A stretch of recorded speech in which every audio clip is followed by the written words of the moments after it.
एक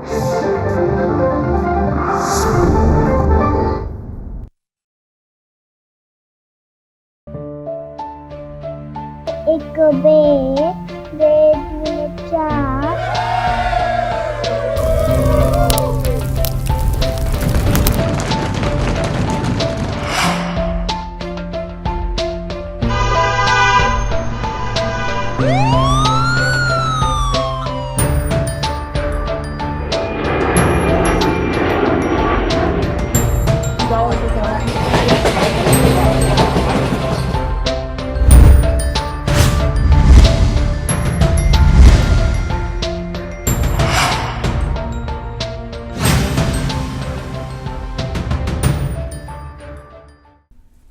नमस्कार.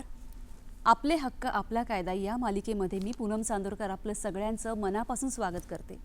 मंडळी, आपल्या रोजच्या जगण्यामध्ये रोजच्या आयुष्यामध्ये आपण अनेकदा कायद्याशी संबंधित निर्णय घेत असतो, पण माहितीच्या अभावामुळे मात्र छोट्याशा चुका होतात आणि मग मात्र अनेक समस्यांना संकटांना आपल्याला सामोरं जावं लागतं. आणि म्हणूनच आपले हक्क आपला कायदा या मालिकेमध्ये आपण आपल्याबरोबर विविध तज्ज्ञांना इथे आमंत्रित करणार आहोत आणि वेगवेगळ्या कायद्यांविषयी जाणून घेणार आहोत. आज मात्र आपल्या या मालिकेमध्ये आपण जाणून घेणार आहोत सगळ्यात महत्त्वाचा मुद्दा म्हणजे आजकाल राहणीमान उंचावलेला आहे. लोकसंख्या वाढली, लोकांच्या गरजा वाढल्या, आपल्या जगण्याचा स्तर उंचावला आणि मग त्यातूनच जन्म झाला आहे तो एका गोष्टीचा, तो म्हणजे पुनर्विकासाचा. आणि म्हणूनच आजच्या भागामध्ये आपण चर्चा करणार आहोत पुनर्विकास आणि माझे प्रश्न यासंबंधी. आणि नेहमीप्रमाणे आपल्या इथे आपण आपल्या तज्ज्ञ व्यक्तींना आमंत्रित केलेलं आहे. आज आपल्याबरोबर आहेत CA रमेश प्रभू सर. नमस्कार सर. कार्यक्रमात तुमचं मनापासून स्वागत. CA रमेश प्रभू सर CEO विकसित कन्सल्टिंग महासेवा संस्थेचे अध्यक्ष आहेत. तसेच आजचे आपले दुसरे गेस्ट आहेत ॲडव्होकेट हर्षद भडभडे सर. नमस्कार सर.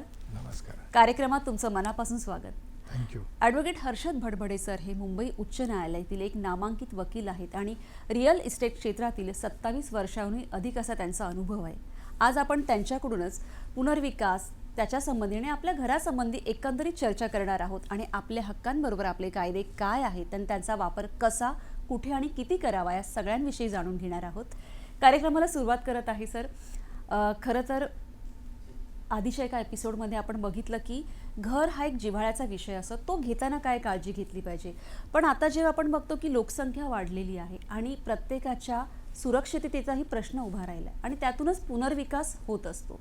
मग तो पुनर्विकास होताना सोसायटीने काय काळजी घेतली पाहिजे?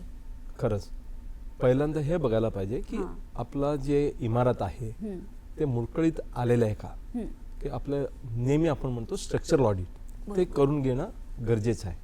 आता काय होतं की बिल्डिंग चांगला असतो, सर्व काय व्यवस्थित आहे, तर आपण एक विचार करतो की आम्हाला जास्त एरिया मिळेल किंवा कॉर्पस मिळेल, भाडा मिळेल.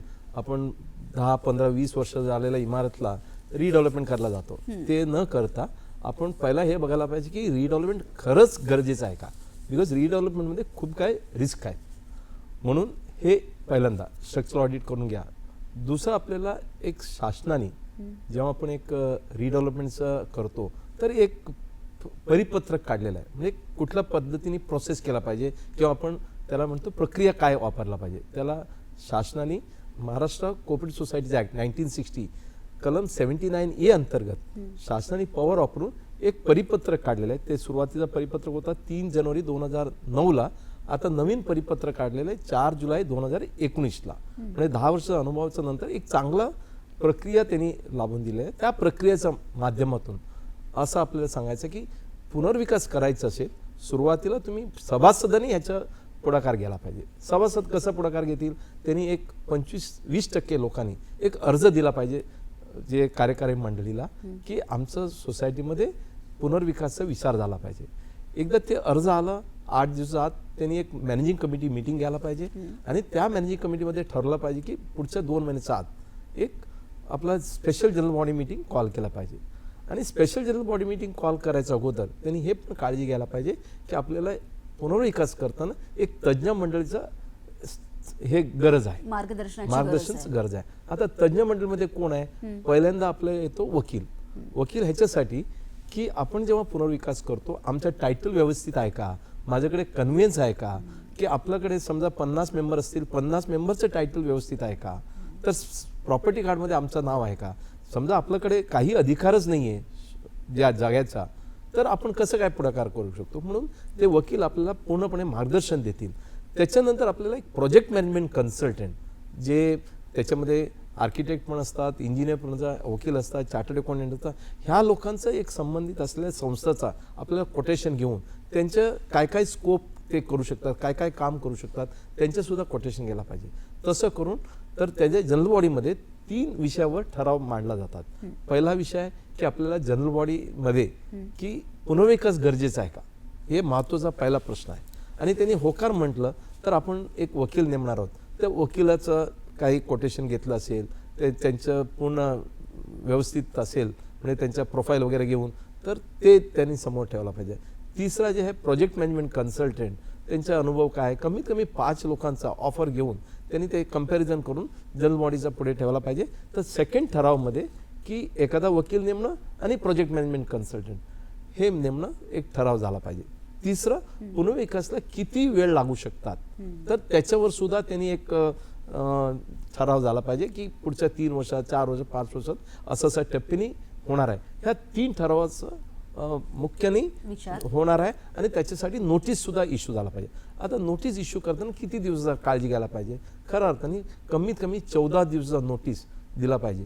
आणि नोटीस देताना तुम्ही रजिस्टर्ड पोस्टाने पाठवा, ईमेलने पाठवा, व्हॉट्सअपने पाठवा आणि फिजिकली सुद्धा पाठवून त्याच्या तुम्ही पोच घ्या. काय होतं की कधी कधी लोक म्हणतात आम्हाला रिडेव्हलपमेंटच्या बाबतीत माहितीच नाही आहे, तर कोणी असं सांगितलं, म्हणून ते सर्व काळजी घ्यायला पाहिजे. आणि त्या जनरल बॉडीमध्ये कमीत कमी 95% 75% लोकांचं 67%, पूर्वी 75% होता, त्याला कमी करून आता 67% लोक, 2/3 लोकांचा हाजरी होणं गरजेचं आहे. आणि त्या जनरल बॉडीमध्ये मोर दॅन 51%, समजा एखाद्या संस्थेमध्ये 100 सभासद असतील तर 51% पेक्षा जास्त लोकांनी त्याला संमती दिला पाहिजे आम्हाला रिडेव्हलपमेंट करायचं. त्याच पद्धतीने जेव्हा विकासकला तुम्ही PMCला नेमणार, प्रोजेक्ट मॅनेजमेंट कन्सल्टंट किंवा वकिलाला नेमणार, तिथे सुद्धा त्यांना मोर दॅन 51% लोक जे आहेत त्यांचं संमती घेऊन आणि रिटर्न कन्सेंट घेऊन पुढचं तुम्ही हालचाल केला पाहिजे. त्याच्यामुळे एक प्रोजेक्ट मॅनेजमेंट कन्सल्टंट एक फिजिबिलिटी रिपोर्ट बनवणार, प्रोजेक्ट रिपोर्ट बनवणार, टेंडर बनवणार, टेंडर प्रसिद्धी होणार न्यूजपेपरमध्ये, लोकांना बिल्डरला आणणार, कंपॅरिझन होणार.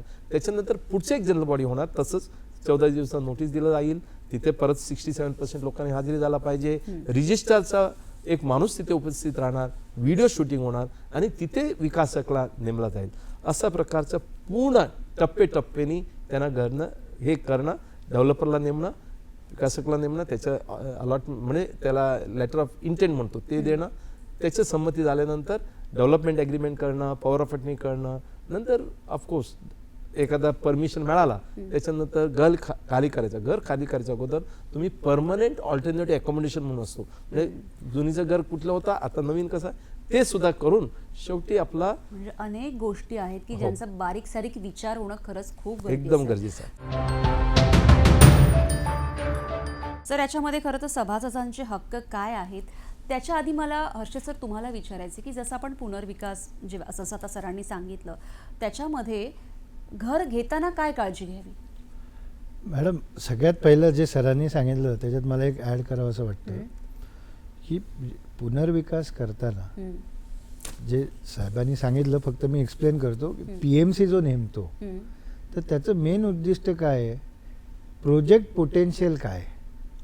याचं कारण असं आहे, तुम्ही जेव्हा एखादी बिल्डिंग रिडेव्हलपमेंटला नेता आणि समजा तुमचा एक सर्टन प्लॉट एरिया आहे आणि सर्टन एरिया ऑक्युपाईड आहे by the members of the society, तर उद्या त्या एरियामध्ये असलेल्या अवेलेबल FSIने तुम्हाला ॲडिशनल किती मिळणार आहे ह्याचा जर तुम्ही अभ्यास केलात व्यवस्थित with the help of project management consultant, तर माझा जो अनुभव आहे तो मी इथे सांगू इच्छितो.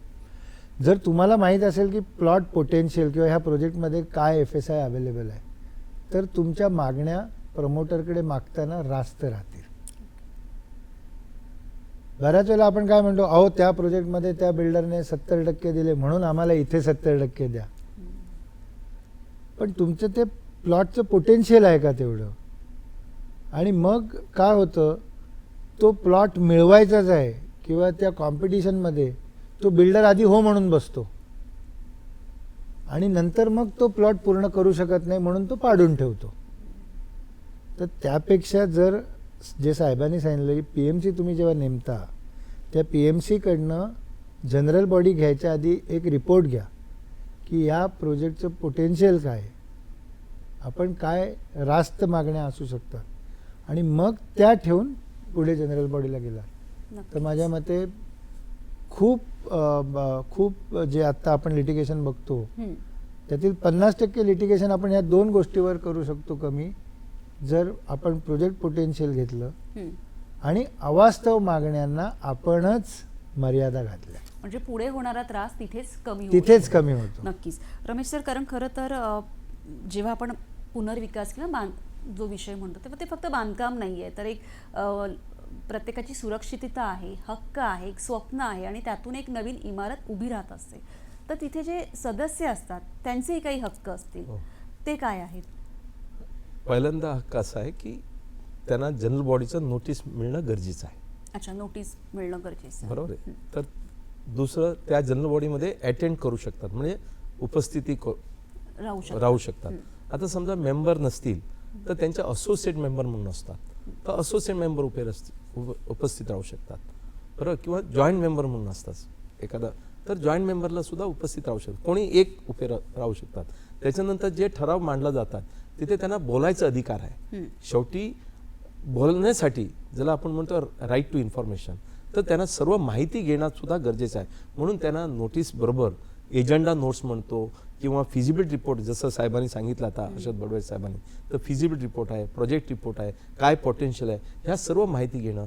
किंवा एखादा ठरावमध्ये आपल्याला प्रोजेक्ट मॅनेजमेंट कन्सल्टंट नेमायचं आहे, कुठला प्रोजेक्ट मॅनेजमेंट कन्सल्टंट आहेत, त्यांचं प्रोफाईल काय आहे, किंवा विकासकाला नेमायचं आहे, त्यांच्या काय प्रोफाईल आहे, किती वर्षाचं काम करतात, त्यांच्या फायनान्शियल घेतले का, हे घेतले का, प्रोजेक्ट रिपोर्ट्स म्हणजे PMCचा सर्व माहिती घेतले का, ह्या सर्व माहिती घेणं, राईट टू इन्फॉर्मेशन, हेच त्यांचं अधिकार आहे. दुसरं तर त्यांना अधिक जे काही ठराव मांडला जातात तिथे त्याच्यावर ऑफकोर्स त्यांचं मत देणं, आणि जे जास्त लोक मतं देतील मेजॉरिटी त्याप्रमाणे ते पुढे जाऊ शकतात. दुसरं महत्त्वाचं, आपला एरिया किती आहे, जुना एरिया किती आहे, अप्रूव्ड प्लॅनमध्ये एरिया किती आहे, ॲग्रीमेंट किती एरिया आहे. तर माझ्यावर काही अन्याय व्हायला नाही पाहिजे. काही ठिकाणी आम्ही बघतो शॉपिंग आहे माझा खाली, पण ते म्हणतात नाही आम्ही रिडेव्हलपमेंट करताना पूर्णपणे हे करू, रेसिडेन्शियल करू, म्हणजे त्यांना अन्याय होतो ना. तर आपल्याला जे टेंडर काढलं जातात त्या टेंडरमध्ये पण ते नमूद होणं गरजेचं आहे की माझं शॉप असेल तर मला शॉपच मिळाला पाहिजे. मी एक उदाहरण म्हणून तुम्हाला सांगतो की ह्या पुनर्विकासचं MG रोडमध्ये एक उन्नत नगर 2 कोऑपरेटिव्ह हाऊसिंग सोसायटी, त्यात 144 मेंबर्स आहेत. आता MG रोडच्या समोर 48 गाळास आहेत, ते 300 फुटाचा 350 फुटाचा माडाचा जे आहे, माडाचं प्रोजेक्ट आहे, खाली त्याला आपण म्हणतो टेनमेंट्स आहेत, आणि ते गेले 40 वर्षापासून तिथे कॉमर्शियल वापरतात. जेव्हा ते कॉमर्शियल वापरतात, नक्की काय झालं पाहिजे, सोसायटीने पण त्यांना हक्क काय दिला पाहिजे, शॉप करून दिला पाहिजे, किंवा त्यांना तिकडचं समोर मिळाला पाहिजे. तर जेव्हा सोसायटीमध्ये जेव्हा प्रोजेक्ट रिपोर्ट आणलं, PMCने सांगितलं काय माहिती आहे का, की सर्व लोकांचं टेनेमेंट आहे, रेसिडेन्शियल आहे, आमच्याकडे जेव्हा बिल्डर येईल as against 300 square foot 1,500 square foot 5 पट तो देणार आहे, आणि तुम्हाला कुठेही आम्ही टाकू, पण कुठेही तुम्ही टाकलं तर समोरवाल्यांना अडचण होत होता. म्हणून त्यांनी काय केलं, जनरल बॉडीला विनंती केलं की आम्हाला तुम्ही कमीत कमी एवढा सुरक्षा द्या की आम्हाला समोरच शॉपिंग झाला पाहिजे. ते बोलले नाही, शॉपिंग नाही आहे, शॉपिंग मॉल होणार आहे तर विकासक शॉपिंग मॉल करेल, त्याच्या प्रॉफिटवरून आम्हाला तो जास्त एरिया मिळेल, सर्वांना बेनिफिट होईल. तर काय झालं, आता या सभासदांचा जे अधिकार आहे त्याच्यावर सोसायटीने निर्णय घेतला नाही, आणि त्यांनी जनरल बॉडी मागितलं. जनरल बॉडीमध्ये ते बोलले आम्ही तुम्हाला ऐकणार नाही, तुम्ही 48 लोक आहेत, मायनॉरिटीमध्ये आहे, आम्ही मेजॉरिटी. आतापर्यंत खूप जजमेंट आले आहे की we can suppress the minority, मेजॉरिटीजच चालणार. तर जेव्हा ते माझ्याकडे आले, आम्ही म्हटलं एक काम करू, आपण तुम्ही 48 लोकांचा जनरल बॉडी घ्या. आपण जनरल बॉडी घेतलं, त्यांनी जनरल बॉडी चीफ प्रमोटर नेमला, सोसायटी विभाजनाचा प्रस्ताव दिला, सोसायटीने विभाजनाचा प्रस्ताव स्वीकारला नाही. ते बोलले नाही आम्ही मेजॉरिटी आहे, तुमचं नकारलं. तर आम्ही रजिस्ट्रारकडे गेलो, वेगळं सोसायटी बनवलं, नवीन सोसायटी बनवलं, त्याच्यावर जॉईंट रजिस्ट्रारकडे गेले, हायकोर्टापर्यंत गेलं. जेव्हा हायकोर्टाने म्हटलं ते मायनॉरिटी आहे, तुम्ही मेजॉरिटी आहे, तुम्ही सप्रेस करतात, त्यांचे अधिकार समोरचा आहे. पुनर्विकास तर त्यांना स्वयं पुनर्विकास करायचा अधिकार आहे. तुम्ही असं सांगू शकत नाही ते स्वयं पुनर्विकास करू शकत नाही. म्हणून हायकोर्टाने सुद्धा त्याला मंजुरी दिलं, त्याच्यानंतर वेगळं सोसायटी झालं आणि आता ते स्वयं पुनर्विकासासाठी समोर गेले. 300 फुटाच्या समोर 6,500 स्क्वेअर फूटचा प्रत्येकाला एरिया मिळतोय.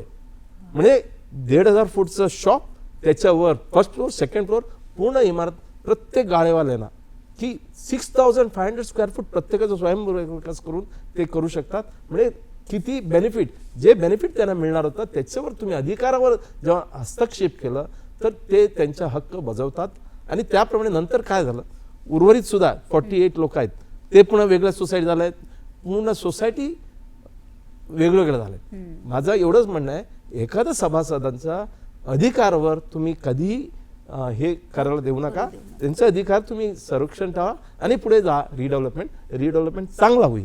नक्की सर, मला असं वाटतं ह्याच्यामध्ये हे एक गोष्ट महत्त्वाची आहे की जेव्हा आपण म्हणतो की मला माझा अधिकार आहे, हक्क आहे, पण कायदा माहीत असणं हे खूप गरजेचं. जसं आता रमेश प्रभू सरांनी सांगितलं की तुमच्याकडे ते आले आणि त्या पद्धतीचे जे नॉर्म्स किंवा कायदे त्यांना सांगितले गेले आणि म्हणूनच त्यांचा हक्क त्यांना दिला गेला. हर्षद भटपाडे सर, तुम्ही काय सांगाल याच्यावर? जेव्हा तुम्ही सोसायटी रिडेव्हलपमेंटला देता तेव्हा तुम्ही जो प्रमोटर आहे त्याच्याकडनं अपेक्षित डेव्हलपमेंटचा एक रोडमॅप मागा. ओके. बऱ्याच वेळेला काय होतं, प्रमोटर एक्झिस्टिंग जे सोसायटीचे सदस्य आहेत त्यांच्यावर एक वेगळी बिल्डिंग बांधतात आणि सेल बिल्डिंग वेगळी बांधतात. जसं प्रभू साहेबांनी आत्ता सांगितलं तसंच बऱ्याच वेळेला असं होतं की एक सोसायटीच्या सदस्यांकरता बिल्डिंग आणि एक सुंदर, मग ती बिल्डिंग मात्र अप्रतिम असते, त्यात अम्युनिटीज असतात, जिम असते, स्विमिंग पूल असतो आणि ते स्वतः ही सेल बिल्डिंग आहे. ही बिल्डिंग सुद्धा तुम्ही सोसायटीचीच आहे, सोसायटीच्या जागेवरच बांधली आहे, तिथे सोसायटीचे सदस्यच राहणार आहे. तर त्यामुळे तुम्ही रिडेव्हलपमेंटचे अधिकार एखाद्याला प्रदान करताना निदान टेंटेटिव्ह प्लॅन लेआउट काय आहे की तुम्ही बाबा कुठे माझं बिल्डिंग आणणार आहात. जर समजा एकाच बिल्डिंगमध्ये आहे तर अगदी आपण ऑब्व्हियसली असं बघतो सोसायटीच्या सदस्यांना खालच्या मजल्यावरचे फ्लॅट दिले जातात आणि सेल फ्लॅट्स वरती असतात आणि बिल्डर आर्ग्यू करतो मला ते विकायला सोपे आहेत, मला ते आहेत. मला या माध्यमातून एवढंच सांगायचं आहे, सोसायटी ही खरी मालक आहे. ते जे सदस्य आहेत ज्यांना तुम्ही सांगताय की तुम्ही बाजूच्या बिल्डिंगमध्ये राहा अथवा तुम्ही खाली राहा, ते खरे जमीन मालक आहेत. तर सोसायटीच्या सदस्यांनी असं कमीपणा घ्यायची काही गरज नाही. म्हणून मुळात त्यांना त्या कायद्यांची माहिती असणं म्हणजे माझं म्हणणं, त्यांनी प्रमोटरला नेमतानाच एक बेसिक आयडिया ठेवावी अथवा त्याला विनंती करावी, तुझा टेंटेटिव्ह लेआउट दे. साहेब जसं बोलले PAA permanent alternate accommodation agreement जे आहे ते PAA तुम्ही जेव्हा मागता त्याच्यात तुम्हाला आयडिया येते की माझं घर कितव्या माळ्यावर आहे, कुठे आहे, किती स्क्वेअर फीटचं आहे, कुठच्या बिल्डिंगमध्ये आहे. तर त्याचा जर तुम्ही ड्राफ्ट आधी मागितलात किंवा लेआउटचं एक टेंटेटिव्ह प्लॅन. आता कायदे सतत बदलत राहतात, बांधकामाबद्दलचे नियम बदलत राहतात, डेव्हलपमेंट कंट्रोल रूल्स बदलत राहतात, अग्निशामक दलाचे कायदे बदलत राहतात. तर रोज काहीतरी स्ट्रक्चरल चेंजेस अपेक्षित आहे. असं काय अगदीच आपण म्हणू शकत नाही की जे होणार आहे तेच आत्ता दाखव. पण टेंटेटिव्ह जसं साहेबांनी सांगितलं, तुम्ही कमर्शियल बिल्डिंग वेगळी दाखवा ना. आम्हाला लक्षात तर राहून द्या की खाली BMC पार्किंग आहे की कमर्शियल बिल्डिंग आहे. त्याची माहिती करून घेणं खरं तर खूप टेंटेटिव्ह म्हणजे काय आहे, FSI बेनिफिट करता बिल्डर्स वेगवेगळ्या स्कीम्स इम्प्लिमेंट करतात. त्या स्कीम्समध्ये आता मी जसं सांगितलं की काही पब्लिक पार्किंग तुम्ही दिलं तर काही FSI मिळतो, पण त्या पब्लिक पार्किंगचा इफेक्ट आपल्यावरती पण होऊ शकतो. तर अशा वेळेला ह्या बेसिक माहिती, ह्या लेआउट कसा असणार आहे ही तुम्ही रिडेव्हलपमेंटला जायच्या आधी अथवा प्रमोटरला त्याच्याशी डेव्हलपमेंट करायच्या आधी घेणं अपेक्षित आहे. याच महत्त्वाच्या विषयावर रमेश प्रभू सर, मला तुम्हाला विचारायचं की हे सगळं करताना मग मुळात तो बिल्डर, डेव्हलपर ज्याला आपण म्हणतो तो कसा निवडावा? कारण बऱ्याचदा फसगत तिथे होते. आपण नाव ऐकतो, सगळं एक झगमगाट बघितलेला असतो किंवा कोणीतरी सांगितलेलं असतं, मग मुळात ती व्यक्तीच कशी असावी? खऱ्या अर्थाने जे प्रोजेक्ट मॅनेजमेंट कन्सल्टंट आहे ते नॉर्मली रूपरेषा देतात की विकासकाला निवडताना आपण ह्या काळजी घेणार आहोत. आता काळजी काय घ्यायला लागतं, कमीत कमी की त्या डेव्हलपर आतापर्यंत किती प्रोजेक्ट केलेला आहे, त्याला आपण म्हणतो टेक्निकली तो किती साऊंड आहे. समजा कमीत कमी 3 प्रोजेक्टमध्ये त्यांनी ओसी घेतला पाहिजे, किंवा त्यांचं आतापर्यंत जे प्रोजेक्ट आहे आमचा आजूबाजूला त्यांनी मंजुरी केलेलं आहे. आता रिडेव्हलपमेंट एवढं सक्सेस केलं, आता रिडेव्हलपमेंट 2000 पासून चाललं आहे, तर जवळपास आता आपलं जवळपास 25 वर्ष झालेलं आहे. बरं, 2025 म्हटलं की 25 वर्षापासून रिडेव्हलपमेंट चालू आहे. तर जेव्हा रिडेव्हलपमेंट एवढा लोकांनी, तर तुम्ही असं डेव्हलपरला नेमा की ज्यांनी ऑलरेडी 2 ते 3 प्रोजेक्ट तुमच्या एरियामध्ये केलेले आहे. आता काय होतं की एखादा बिल्डरचं ते लेंडर बघतात, लेटर ॲड बघतात, आणि तो येतोय मी तुम्हाला 40% देतो, तर सर्व लोक 30% देतात, तो एखादा बिल्डर 40% देतो. आणि तेव्हा विचारलं गेलं की तुला 40% का देतो तो म्हणतोय 40% ह्याच्यासाठी देतो, मी आता नवीन कॉन्ट्रॅक्टर आहे आणि नवीन मला बिल्डर व्हायचं आहे. माझा मित्र अमुक तो आर्किटेक्ट आहे, त्याला बिल्डर व्हायचं. माझं अमुक इंजिनियर आहे, त्याला आम्ही तिघांनी LLP बनवले आणि आमचा पहिला प्रोजेक्ट आहे, म्हणून आम्हाला प्रॉफिट नको, आम्ही नवीन बिल्डर म्हणून येतोय, तुम्हाला 40% द्यायला तयार आहेत. तर आता म्हणा की माझं घर, माझं हे सर्व मी दुसऱ्यांच्यावर अनुभव घेण्यासाठी, म्हणजे एक्सपेरिमेंटसाठी आम्ही देणार आहोत का? आणि कुठला विकासक असा आहे की प्रॉफिट न घेता करू शकतो, आणि तसं प्रोजेक्ट अडकतात. आज सांगायचं तात्पर्य आहे की बिल्डर निवडताना तुम्ही पूर्णपणे काळजी घेणं अतिशय गरजेचं आहे. म्हणून त्यांच्या फायनान्शियल बघा, आतापर्यंत त्यांनी काय काय केले बघा. काही लोक म्हणतात, आता एक उदाहरण म्हणून सांगतो, एक सोसायटीनी मोठा 10,000 स्क्वेअर मीटरचं त्यांना विकासक नेमायचं होतं. एवढा मोठा विकासक आहे, त्याचं नाव मी घेत नाही, पण जेव्हा त्याचं बॅलन्स शीट आम्ही बघितलं मॅडम, तो विकासक म्हणतो माझा 2,000 कोटीचा हे आहे, गेल्या 25 वर्षापासून मी करतोय, खरं आहे. पण जेव्हा मी बॅलन्स शीट अनालिसिस केलं, त्याच्यावर 500 कोटीचं कर्ज आहे, आणि टर्नओव्हर बघतो, दर वर्षाला टर्नओव्हर कमी होत गेलंय, नेगेटिव्ह. तर इंटरेस्ट पण भरायला तो पैसे कर्ज घेतोय. असं विकासक ते द्यायला बघतात. म्हटलं तुम्ही काय करतात?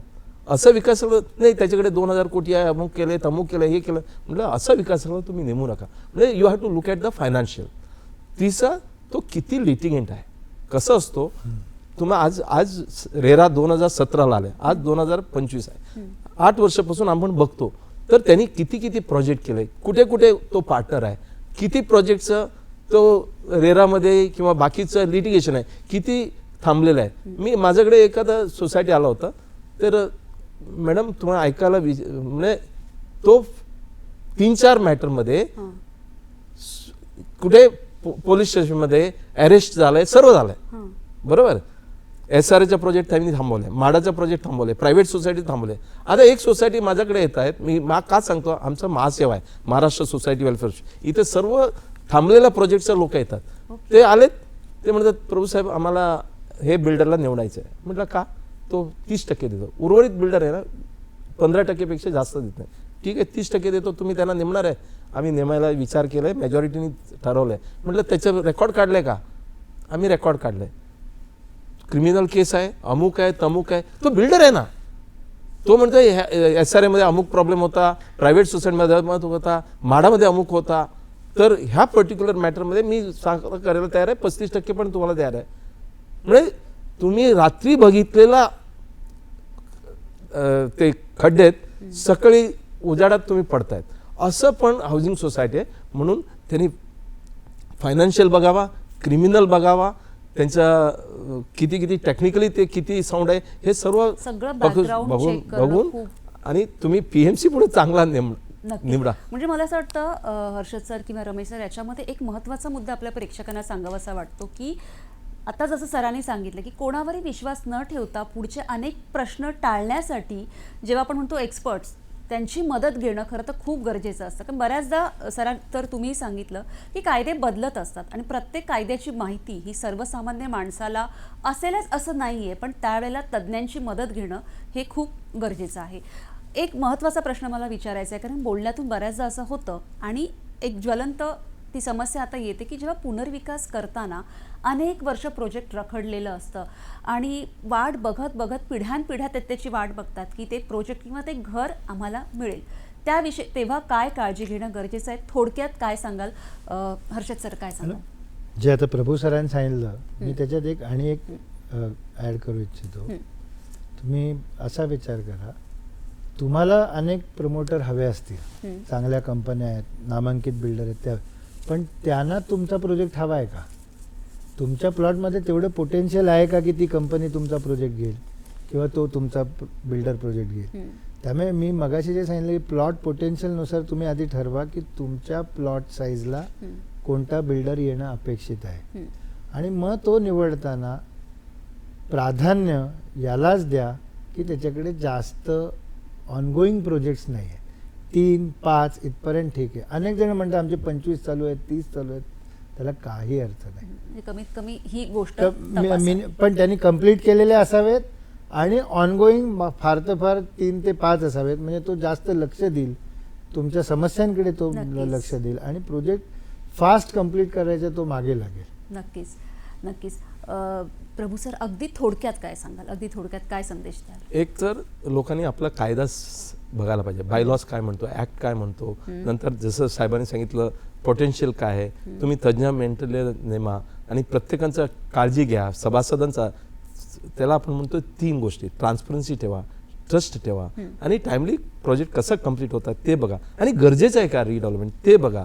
विनाकारण आपल्याला तो देणार हे देणार, आणि ज्यांना अनुभव नाही त्यांना तुम्ही नेमू नका. आणि एखादा तुम्ही प्रोजेक्ट मॅनेजमेंटला की मॉनिटरिंग करा. कसं आहे की लोक बाहेर जातात, तुम्ही दर 3 महिन्याला एकदा मीटिंग घ्या, बिल्डरच्या ऑफिसमध्ये घ्या, ठरवा first Sunday of every quarter we will meet, discuss, ते काय काय होत आहेत काय नाही ते बघा. आणि घर खाली करताना अप्रुव्हल आहे का बघा, बँक गॅरंटी आहे का बघा. खाली करायचं अगोदर प्रोजेक्ट मॅनेजमेंट म्हणजे परमनंट ऑल्टर अकोमोडेशन ॲग्रीमेंट करून घ्या. आणि एखादा कुठेतरी चुकत असेल तज्ज्ञ मंडळीला घेऊन ते ताबडतोब नोटीस इश्यू करा आणि त्याला दाखवा की आमच्याकडे सुद्धा अधिकार आहे. नक्कीच. आजच्या आपल्या आपले हक्क आपला कायदा या कार्यक्रमात आपण बघितलं की जेव्हा माझं घर किंवा पुनर्विकास असे अनेक कायदे आहेत, आपले हक्क आहेत, पण त्यावेळेला आपल्याला नीट माहिती असणं, ज्ञान असणं हे खूप गरजेचं आहे. आणि म्हणूनच आता आपण बघितलं की प्रभू सरांनी, हर्षद भडबडे सरांनी जी आपल्याला सोप्या भाषेत सांगितलं की पुनर्विकास करताना प्रश्न अनेक आहेत पण त्याला उत्तरही आहेत, फक्त जागरूक असणं खूप गरजेचं आहे. तुम्ही दोघांनी इतक्या छान सोप्या पद्धतीने आम्हाला मार्गदर्शन केलं त्यासाठी खरंच खूप धन्यवाद. धन्यवाद.